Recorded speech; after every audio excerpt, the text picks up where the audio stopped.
Chinese Premier Li Keqiang ends a two-day visit to Cambodia. We'll be looking at the relationship between China and one of its closest neighbors in Asia. And in the U.S., after President Donald Trump holds a bipartisan meeting on immigration, is the future any clearer for the hundreds of thousands of illegal immigrants threatened with deportation? Welcome to The Point. Live from Beijing, I'm Li Xin.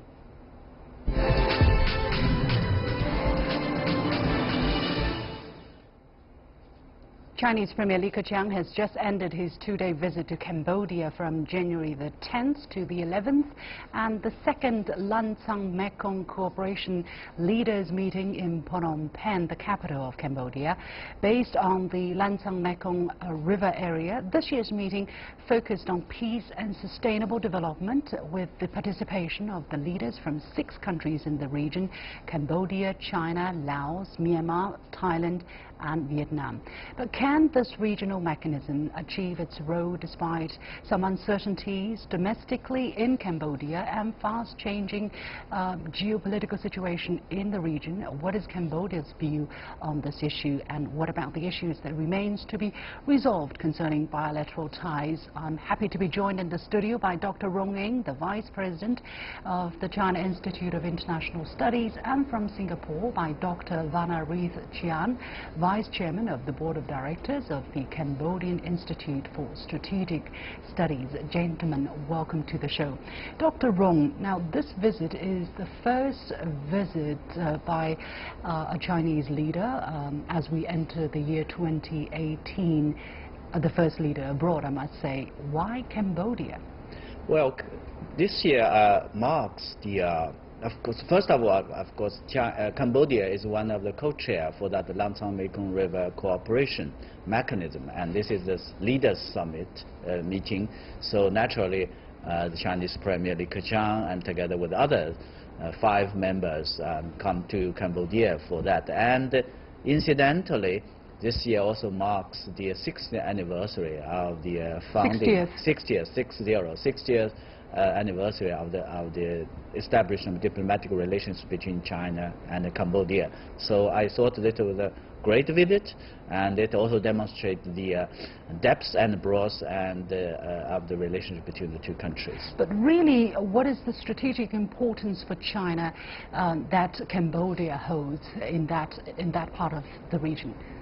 Well, Cambodia is, as I said, that traditionally the 2 countries share very solid, stable and healthy relationship. And for Chinese people, I mean, in a relatively older age, I mean, talk about Cambodia, one can easily recall the fond memory. I mean, a big name, the late King Norodom Sihanouk, and everybody at that time know that Cambodia is a good friend of China. So 60 years has passed, and now we are in the new era. And I think the visit by Premier Li Keqiang and gave us a very good opportunity, certainly, to review what happened in the past 60 years. But more importantly, I think working together with the Cambodia leaders and the people to plan what we can do in the future, so that we can have cooperation, common cooperation, win-win cooperation. Dr. Chheang, recently you wrote an article for the Khmer Times and you mentioned that the rising domestic political uncertainties in Cambodia and the fast-changing geopolitics in the Asia-Pacific. Let me first ask you about the domestic situation. I guess what you meant by the uncertainties is the domestic situation after Prime Minister Hun Sen dissolved the main opposition party, the Cambodian National Rescue Party. What kind of, do you think that is posing some kind of risks to China-Cambodia ties? The domestic politics in Cambodia is evolving very fast over the past few months after the dissolution of the opposition party. The outlook is still very highly uncertain. So you can see the interference of major power into the domestic politics of Cambodia. And one of the reasons that, the major power intervention into Cambodian domestic politics, because perhaps they want to see Cambodia foreign policy to be more toward neutral as they perceive, or to what the further distance from China, because the close relation between Cambodia and China have been perceived by some country as a threat to the region. So that is the dynamics of the domestic politics and the geopolitics in the region. And I believe that this time of adjustment can be overcome in the short term, especially perhaps after the election this July, and certainty will come back, political stability will be back, and I don't see much risk on the Cambodia-China relation in the future, even though there are certain uncertainties at the domestic level. Professor, Dr. Rong, after hearing what Dr. Keqiang just mentioned about this kind of unease people hold about China's dominant role in the region, what is China's strategic intention in that region, and how is China addressing such concern in that part of the world? I don't think China has any hidden agenda in the region, including with Cambodia. Rather, I think the open secret is that China, as China grows, as China develops, we want to work together with our neighboring countries like Cambodia, which I think we have in such a long historical and close relationship. So, the China development provides an opportunity. We would like this opportunity, to be taken up, and so that countries like Cambodia will also develop, will enjoy based on equality and common development. And I share, let me just put a point on the table, that I share the optimism of Dr. Keqiang that despite the political uncertainties or possible changes in the future, I think the relation between China and Cambodia will remain solid and healthy, because this is rooted in the friendship, in our history, and more importantly, to our shared interest for common development. Dr. Keqiang, let's also talk about the kind of domestic economic situation that Cambodia is faced with. Although it has registered quite fast growth, however, the development has been quite uneven, unbalanced. Youth unemployment is quite high. Has China's strong partnership delivered growth to that country, and is the opportunity there to help Cambodia achieve more balanced development as China forge closer ties with that country? China is one of the core development partners of Cambodia when it comes to infrastructure development, when it comes to trade, investment, and tourism industry. I think the visit of Premier Li Keqiang have brought new opportunities for the bilateral cooperation between the two countries, and China started realizing that vocational training and rural development, especially agricultural development, will boost economic growth in Cambodia. We reduced the development gap between the urban and rural areas. And of course, to link the infrastructure between the urban area with the rural area and to develop the border regions would have reduced the development gap. And investment in education and public health is a new foreign policy of China towards the Lancang-Mekong cooperation, and specifically with Cambodia. So this is the key areas to reduce development gap, is to invest more in education and in public health care. So I really appreciate these new efforts by the Chinese government in promoting more inclusive growth within the region. On the other hand, however, there have been some issues of security, border disputes between Cambodia and its next-door neighbors, including Thailand and Vietnam. In some Western news articles, you can hear headlines such as "Cambodia wants China to be the neighborhood bully on Cambodia's behalf." How do you look at, is it really what Cambodia wants from China? And Professor Rong, I'm going to ask you to describe how China sees such kind of description of bilateral relations. Well, I think... let Dr. Chheang answer the question first, please. To a certain extent, from a geostrategic point of view, we could understand that the way Cambodia sees China as a counterbalance towards immediate neighbors, because historically speaking, Cambodia have been kind of sandwiched by the two big neighbors. So extra-regional power play a critical role to assist Cambodia to protect its sovereignty and independence. But things have changed after the regional integration have been, blossoming, have been developed in the region, especially ASEAN, has contributed largely to diminish the threat perception between Cambodia and neighbors. And the role of China in the new era is to connect these countries together, to integrate economically, because economic interdependence will lead to more trust, lead to more peace and stability. So Cambodia as a small country need to be connected with the region, and China can help Cambodia to further connect with the region. Yeah, Professor Rong, your take on the question?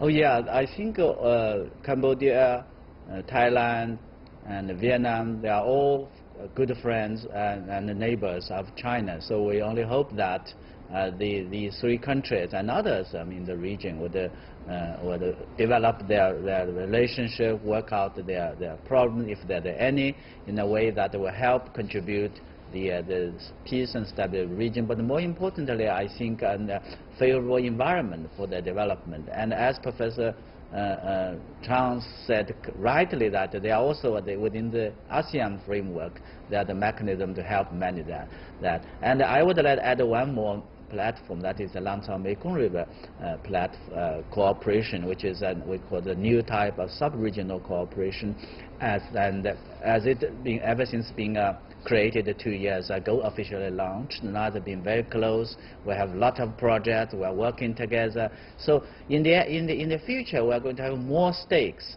in a peaceful, stable relationship among ourselves. That would also help, the countries who have the neighbors to better manage their differences, and more important, to work together to ensure that their development would be able to achieve a better development in the future.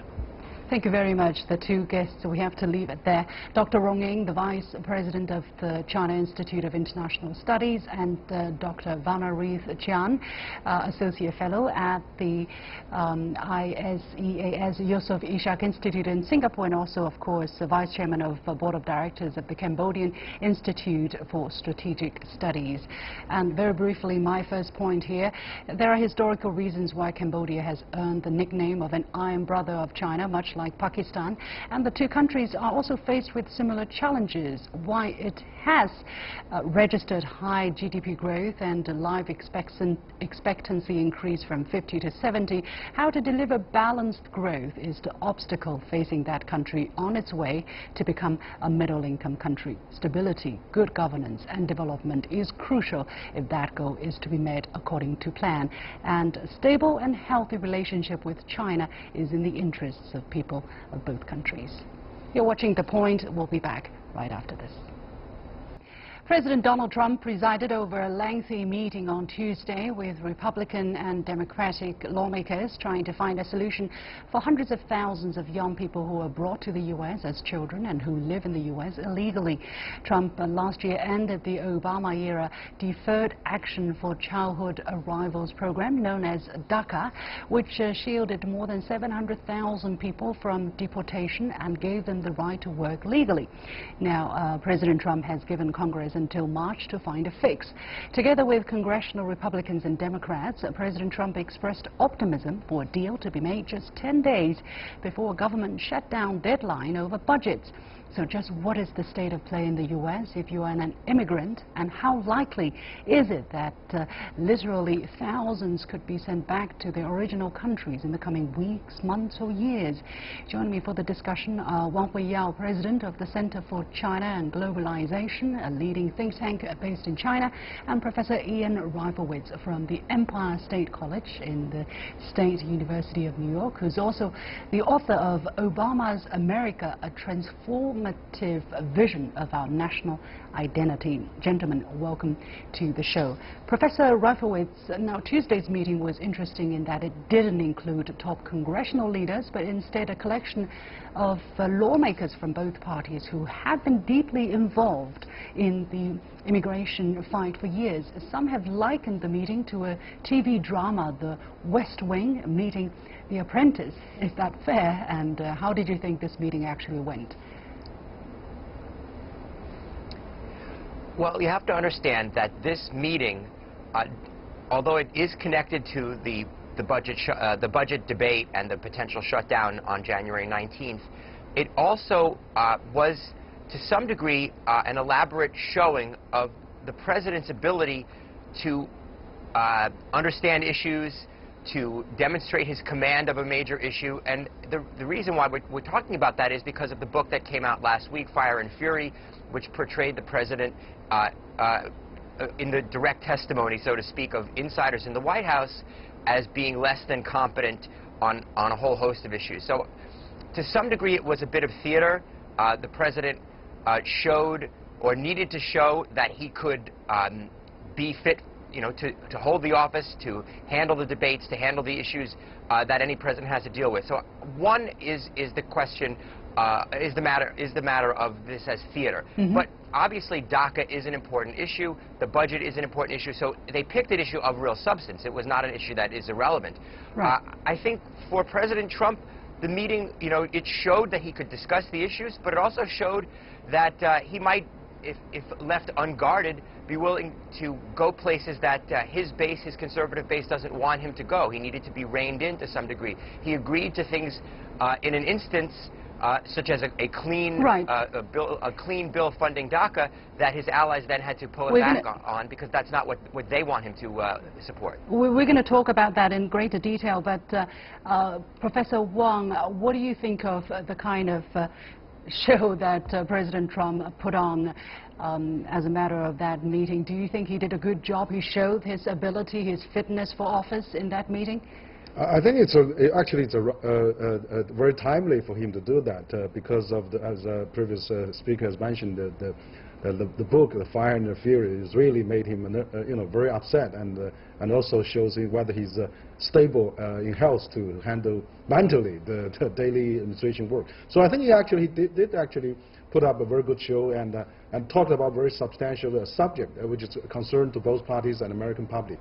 So I think he actually changed a bit of the position that he has in the past. Now he's accommodating the DACA and also trying to push forward his immigration reform program and trying to please the both parties. So I think he's trying to put a show and actually achieved some effect of that. It's very interesting, both of you mentioned that he's actually agreeing to things that he is not supposed to as a member of the Republican Party, and there are actually cartoons coming out to, you know, exactly pick on that point, asking him to sign just any bill, just the part that the Republicans agree. So, Professor Reifowitz, how much trouble do you think President Trump is putting himself in by saying things that he probably shouldn't be saying in public, at least? Right. I think he has put himself into some trouble. So I want to mention three things. One, Ann Coulter, who is a very, very hard-line nativist, anti-immigration conservative, basically warned President Trump that he better not go too far on immigration reform, or I think the quote she said was, you know, don't worry about the never Trump people, worry about the former Trump people. So there's a very clear warning. Second, Rush Limbaugh, who is another right-wing voice, probably the leading right-wing media voice, tried to defend the president in his comments to his audience when he said, listen guys, don't worry, this meeting about immigration was just about the Fire and Fury book. He didn't say anything in this meeting that he can't walk back later on. So don't worry, he's not going to go too far. So you sort of see a good cop, bad cop there from people who are on the hard right. Between Coulter and Limbaugh. And then the other thing is that the House Republicans, who are much more conservative than the Senate Republicans, put out their own reform plan this morning, which we read about in this morning's news, which is much more strict than the sort of compromise that you saw coming out of the Trump White House meeting. It has much harsher measures. It doesn't include any kind of path to citizenship. And there's a marker being laid down. The audience probably knows that the comprehensive immigration reform passed the Senate a few years ago, and it was dead in the House because House Republicans wouldn't go along with it. So there are limits to where Trump can go without being abandoned by his base, I believe. Well, whether or not he had grasp of the situation, he did suggest that an immigration agreement could be reached in 2 phases, first by addressing young immigrants and border security, then by making comprehensive changes that have long eluded Congress. Professor Wang, what do you think are the biggest sticking points to finding a solution to this? I think the biggest problem that if he wants to achieve this is that of course, I think he agreed that DACA young people could have a chance to stay, but on the other hand, he wants to really build a wall at Mexican borders, but that is really got a lot of opposition, which is also unrealistic to some extent. And so I think he has to really convince the Congress to spend a big budget to really build a wall. And then and it sounds like it's a catch-22. You know, if you don't have the wall, I'm not having proven DACA. So he's connecting those things to those unrealistic issues, and also he's also attacking on the family chain immigrants, and also most significant. Also, he's also attacking on the H-1B visa, which is he has had a lot of conditions for which he is going to give up on this DACA restriction that he mentioned in the past. How is the very latest visa type, the H-1B that you mentioned, that is affecting people who have been studying in the U.S. and who are thinking about possibly going to the U.S. to study? According to a report released from your center, the number of Chinese students studying in the U.S. is actually dropping. What is the implication of that policy going to have on immigration between China and India, possibly with the United States? It's very significant impact. For example, he was in office just for a year now, but then the number of this year going to the United States actually starting to drop, and I think psychological impact probably is even bigger. The things about H-1B visa is that he's saying that okay, in the past they allow you to stay for 3 years and allow you to have another 3 years extension. Now there's a saying that there's possibility that after 6 years they will not be renewed. So which means for a Chinese student or Indian student, after several years of getting job and getting H-1B visa, they still need more time to stay there. So probably will upset a lot of American employers, and also particularly will impact on the student studying in the U.S. to stay in the U.S. and also for staying, working there. So the prospects has become uncertainty for those students. Professor Reifowitz, now the U.S. District Judge William Alsop on Tuesday granted a request by California and other plaintiffs to prevent President Trump from ending the DACA program while their lawsuits play out in court. The ruling just came out hours after the meeting in the White House. Does this court order actually change the situation for immigrants at all, apart from delaying any final action? Well, it changes the situation for immigrants only on a temporary basis, as you said, because of the final action. But the real question is, how will it change the political debate? Democrats immediately said that it changes nothing for them, that because the ruling is only a temporary injunction, that they have just as much urgency to fix DACA as they ever have. The question is, will they be able to maintain their leverage? Because they do have a leverage point with the government shutdown coming. They can say, well, we're not going to vote for a bill to keep the government open. We're not going to vote for a budget for next year without a DACA fix. They don't have the votes to stop a budget in the House of Representatives if the Republicans stay unified, and whether that will happen is an important question. But in the Senate, you need 60 votes. There are only 51 Republicans, so Democrats have quite a bit of say over that. The question is, if the judge's ruling essentially takes the pressure off, makes it harder for Democrats to say, we must have DACA now.